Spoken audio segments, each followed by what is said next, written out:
बुलाया केसी को और कहा, तुम ब्रज में जाकर के बलराम और श्री कृष्ण को मार डालो। वह केसी अपने बल में उन्मत्त हो वृंदावन को भगवान कृष्ण तथा बलराम को मारने के लिए चला गया। इसके बाद कंस ने मुष्टिक, चाणूर, सल, तोमर आज बड़े बड़े मंत्रियों और महावतों को बुला करके कहा कि वीरवर, चाणूर और मुष्टिक, तुम लोग ध्यानपूर्वक मेरी बात को सुनो। वसुदेव के घर दो पुत्र बलराम और कृष्ण नंद के ब्रज में रह रहे हैं, जो वास्तव में वसुदेव के पुत्र हैं। वह इस समय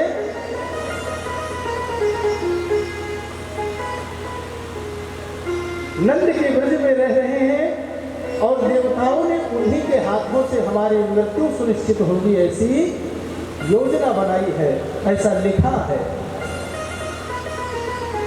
अतः जब वे यहाँ आवे तो तुम लोग उन्हें कुश्ती लड़ाने के बहाने से मार डालना।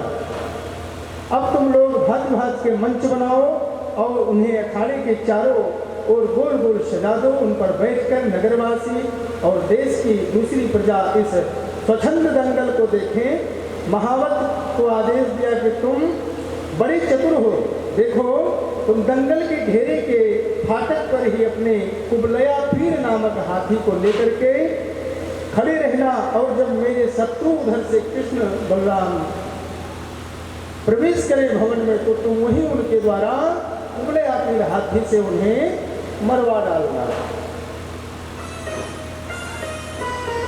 इस चतुर्दशी को विधि पूर्वक धनुष यज्ञ प्रारंभ किया जाएगा।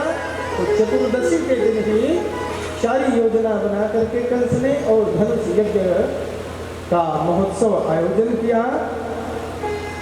और फिर कंस तो केवल स्वार्थ के अधीन था, धनुष यज्ञ तो उसका प्रोत्साहन था नहीं, वह तो स्वार्थ के अधीन था। किसी प्रकार से भगवान श्री कृष्ण और बलराम को बुलवा करके मरवा डालना चाहता था, मृत्यु के भय से तो ग्रसित ही था। कंस इतना पागल हो गया था भविष्यवाणी होने के बाद में कि हर जगह कंस को भगवान कृष्ण, भाई नारद जी से कंस ने पूछा था कि थोड़ा मार्गदर्शन कीजिए, जिस आठवें देवकी के लाल से हमारी मृत्यु सुनिश्चित की गई है उसके विषय में कुछ तो बताइए। भविष्यवाणी में तो कह दिया कि भाई तुझे मारने वाला देवकी का अष्टम लाल जहाँ पैदा होना चाहिए पैदा हुआ और यथास्थान जहाँ उसे होना चाहिए वो पहुँच चुका है।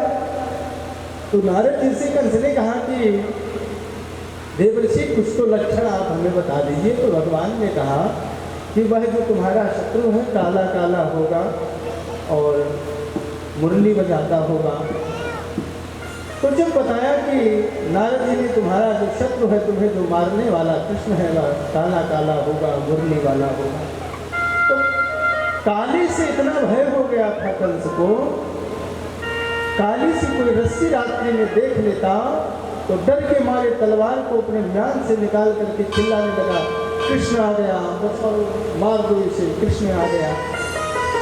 भोजन प्रसाद खाना खाने जब अपने भोजनालय में जाता भोजन प्रसाद करने, तो दाल में जो जीरे का तड़का लगाया जाता था उस पर उसकी दृष्टि जाती और काले का स्मरण हुआ था। अपने शत्रु कृष्ण को लेकर के वह भोजन की थाली को ही फेंक दिया करता।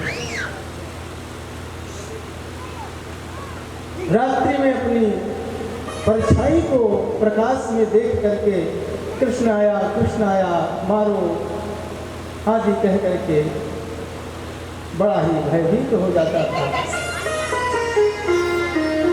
तो कंस ने इतनी योजना बनाई और फिर अक्रूर जी को कंस ने बुलवाया और अक्रूर जी के हाथों को अपने हाथ में पकड़ करके बड़ी ही सहानुभूति दिखाते हुए, मैत्रीय का भाव दिखाते हुए अक्रूर जी से कहने लगा कि आप तो बड़े उदार तथा दानी हैं, सब तरह से मेरे आदरणीय हैं, आज आप मेरा एक मित्रोचित काम कर दीजिए।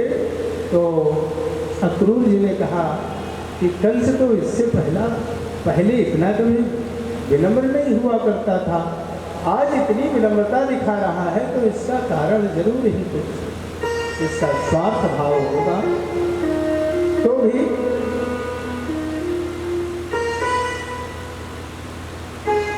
भोजवंशी कंस से अक्रूर जी ने कहा कि राजन, आप हमारे लायक जो सेवा हो हमें आप आदेश कीजिए।